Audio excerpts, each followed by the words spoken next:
It looks like the Samsung Galaxy S11 might bring some major improvements after all, according to new leaks. We have some new drawings to show us what to expect for the OnePlus 8's design, and these new patented features might make the Apple Watch the ultimate fitness watch. I'm Jaime Rivera, and today has been crazy. Clearly, I forgot my t-shirt, and I also got my first parking ticket here in Brooklyn. This is Pocketnow Daily, sponsored by the Huawei FreeBuds 3.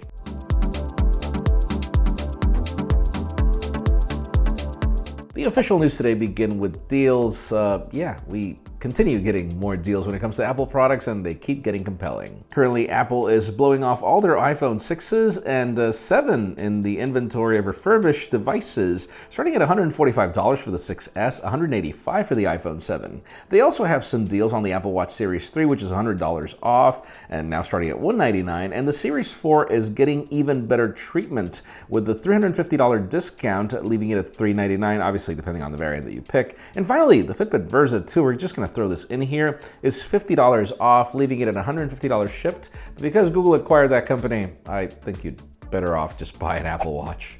Now let's move the spotlight over to the Moto RAZR. I cannot wait to get that phone, but when we got the announcements and everything, we pretty much only heard certain information. If you remember, the company announced that it would be available for $1,500 in the United States and then reach Canada in 2020, but they didn't really disclose any information about Europe. The company has just confirmed that it will land in Europe at some point in 2020, yes, some point, mainly with the EE partnership that they teased, which will be available for £1,599 or like $1,700, which makes it cheaper for you to fly to the US and get it, if you fly Norwegian Air Shuttle.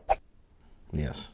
Now let's move the spotlight over to Samsung for an interesting leak that continues to get tweeted. Samsung Galaxy S10 Lite. I mean, is there a point for this phone? But then just bear with me. See, now we've got some specifics on the specs.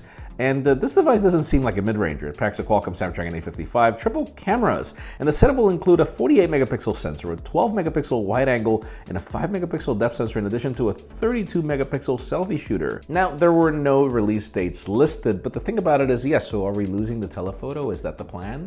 And yes, we're getting that 48-megapixel sensor, which would be the first time that Samsung does it on an S lineup.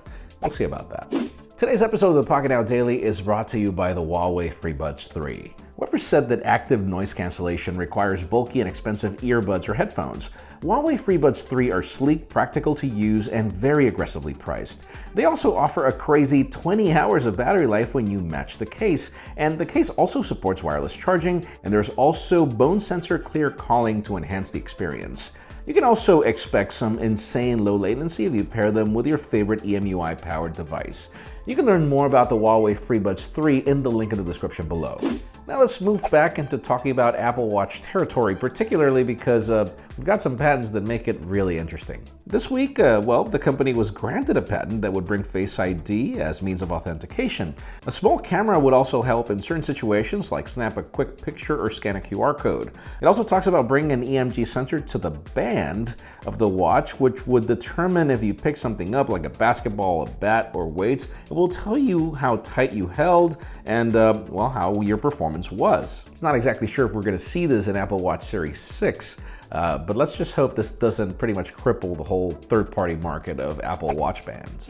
And how about if we talk about the OnePlus 8, particularly because, the 7T is actually my favorite OnePlus ever, period. I love that phone.